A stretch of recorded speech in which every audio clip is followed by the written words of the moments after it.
in this video, I'm going to be talking a lot about finding the vertex form of an equation of a parabola. Now, all we really need to do is take a standard form of a parabola equation and use completing the square to do that. So typically, we see an equation of a parabola in the form a times x squared plus bx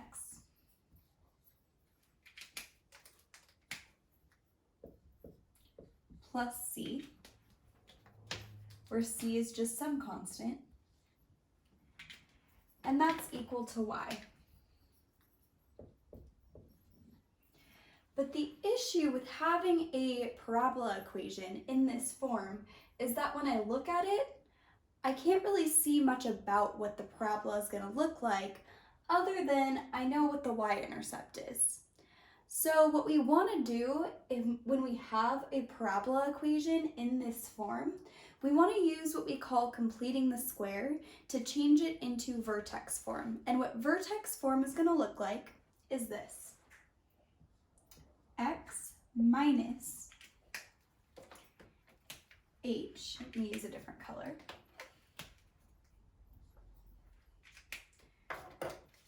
squared plus k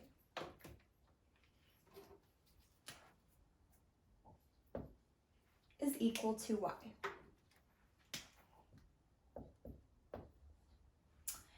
And this gives us a parabola with vertex h comma k.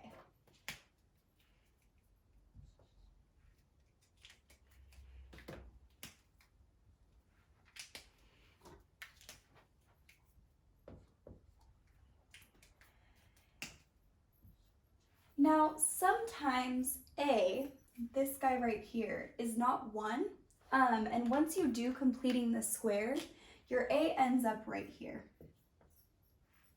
Okay, and that a, that value, actually determines whether your parabola is wider or more narrow.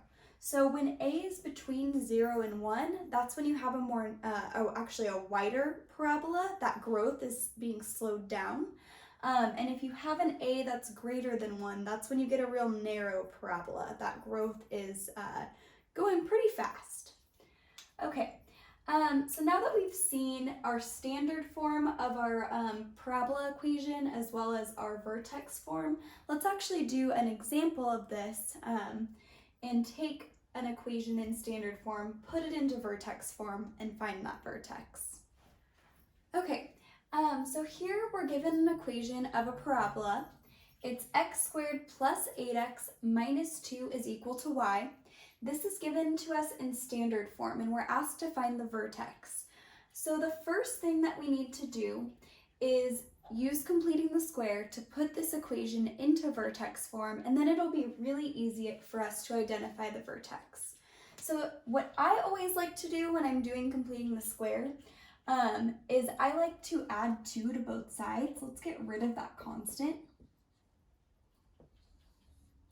So then I have x squared plus 8x plus, and then I'm going to add a blank because I have to complete the square. And that equals y plus 2 plus blank, because whatever I add to this side, I have to add it to my other side in order to keep my equation balanced.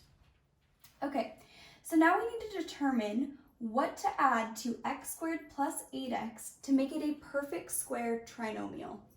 Now to do that, I take my middle term, I take the coefficient of my middle term, and I divide it by 2. I'm going to do a little bit of scratch work, and I square it. 8 divided by 2 is 4, squared is 16. So I'm adding 16 to both sides. Okay, so then this is a perfect square trinomial that factors to x plus 4 squared. And that equals y plus 2 plus 16 is 18. Now I want to move this 18 back to the other side. So to do that, I'm going to subtract 18 from both sides. And I end up with x plus 4 squared minus 18 equals y. And right off the bat, I can see what my vertex is going to be. Now remember, it was x minus h squared. So I need to rewrite this x plus 4 squared as x minus negative 4 squared. So my h in this case is negative 4. So my vertex is negative 4, comma. Now this is the tricky part because it was plus k. This is plus a negative 18 to get that minus 18. So it's negative 18. Okay, so that's how you take an equation that's given in standard form, use completing the square to put it into vertex form, and then easily identify what the vertex of your parabola will be. Okay, so I'm going to do one more example, and this one is 4x squared plus 8x minus 1 is equal to y. This is another parabola, but here's the big difference. My a, or the coefficient in front of my x squared term, is not 1 this time. So I have to handle that a little bit differently when I do completing the square. It's a very similar process to put this thing into vertex form, but it's just a little bit trickier.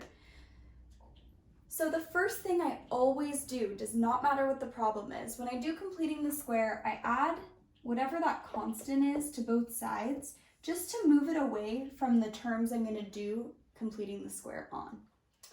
So then I have 4x squared plus 8x is equal to y plus 1. Now this is a very key step. When this term right here is not 1, we need to factor it out. So I'm going to factor out a 4 from both x squared and my 8x. So if I factor out a 4 from x squared, I'm just left with x squared. If I factor out a 4 from 8x, I'm left with 2x.